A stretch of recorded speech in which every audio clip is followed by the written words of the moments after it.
किस तरह हमारे माँ बाप बचपन में अपनी सारी खुशियों को त्यागते हुए हमें पालते हैं, बड़े करते हैं और हर बात का अच्छी तरह से ख्याल करते हैं और कभी भी अपने बच्चों से दुखी भी नहीं होते हैं, और यहाँ तक कि उनकी हर शरारत और परेशान करने वाली बातों से तंग न होते हैं, बल्कि उन्हें हर हाल में अच्छे बनने की राह में लगाए रहते हैं।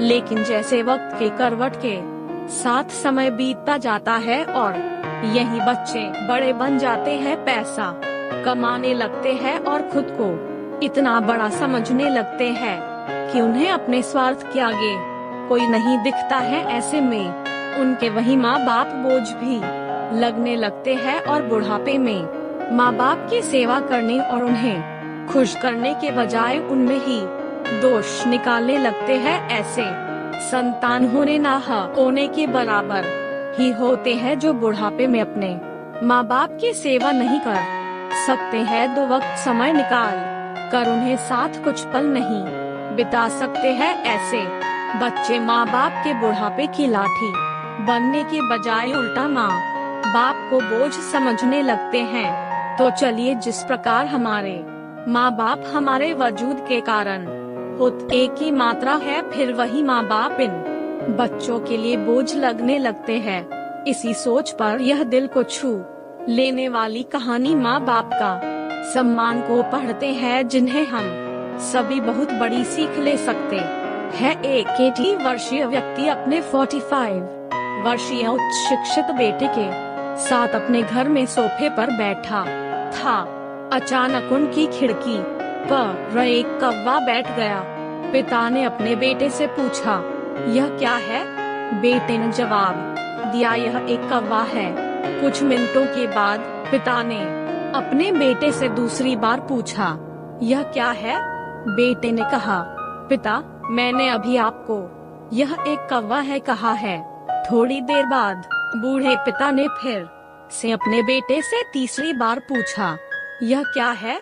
इस समय बेटे के स्वर में कुछ जलन महसूस हुई। तब उसने अपने पिता से झुंझलाते हुए बोला, यह एक कौवा है, एक कौवा। थोड़ी देर बाद पिता ने फिर से अपने बेटे से चौथी बार पूछा, यह क्या है? इस बार बेटा अपने पिता पर चिल्लाया, आप मुझसे बार बार एक ही सवाल क्यों पूछते रहते हैं? हालांकि मैंने आपको कई बता चुका हूँ कि यह एक कौवा है, क्या आप इसे समझ नहीं पा रहे हैं? थोड़ी देर बाद पिता अपने कमरे में गए और एक पुरानी डायरी लेकर वापस आए, जिसे उन्होंने अपने बेटे के जन्म के बाद से बनाए रखा था। एक पेज खोलने पर उन्होंने अपने बेटे को उस पेज को पढ़ने के लिए कहा। जब बेटे ने इसे पढ़ा तो निम्नलिखित शब्द डायरी में लिखे गए थे, आज मेरा 3 साल का छोटा बेटा सोफे पर मेरे साथ बैठा था जब खिड़की पर एक कौवा बैठा था। मेरे बेटे ने मुझसे 23 बार पूछा कि यह क्या है और मैंने उसे 23 बार जवाब दिया कि यह एक कौवा था। मैंने उसे हर बार प्यार से गले लगाया और उसने मुझसे 23 बार फिर से वही सवाल पूछा।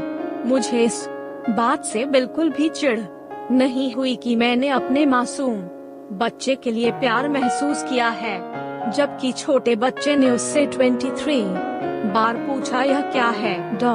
पिता को 23 बार पूरे सवाल का जवाब देने में कोई जलन महसूस नहीं हुई, और आज जब पिता ने अपने बेटे से सिर्फ 4 बार यही सवाल पूछा तो बेटे को चिढ़ और गुस्सा महसूस हुआ। इसे पढ़कर उस बेटे को अपने किए गए व्यवहार का पता चल गया था, जिससे चलते अब वह मन ही बहुत शर्मिंदा हो रहा था। शायद उसे अब किए गए अपने बूढ़े पिता के प्रति व्यवहार पता चल गया था। इसलिए यदि आपके माता पिता जब बुढ़ापे में होते हैं, उन्हें न तो पीछे छोड़ें और न ही उन्हें एक बोझ के रूप में देखें, बल्कि उनके साथ एक दयालु शब्द बोलें, शांत, आज्ञाकारी, विनम्र और उनके प्रति दयालु बने। अपने माता पिता के प्रति विचारशील रहें। आज इस बात को कहें, मैं अपने माता पिता को हमेशा खुश देखना चाहता हूँ। जब से मैं छोटा बच्चा था, उन्होंने मेरी देखभाल की। उन्होंने हमेशा मुझ पर अपने निस्वार्थ प्रेम की वर्षा की है।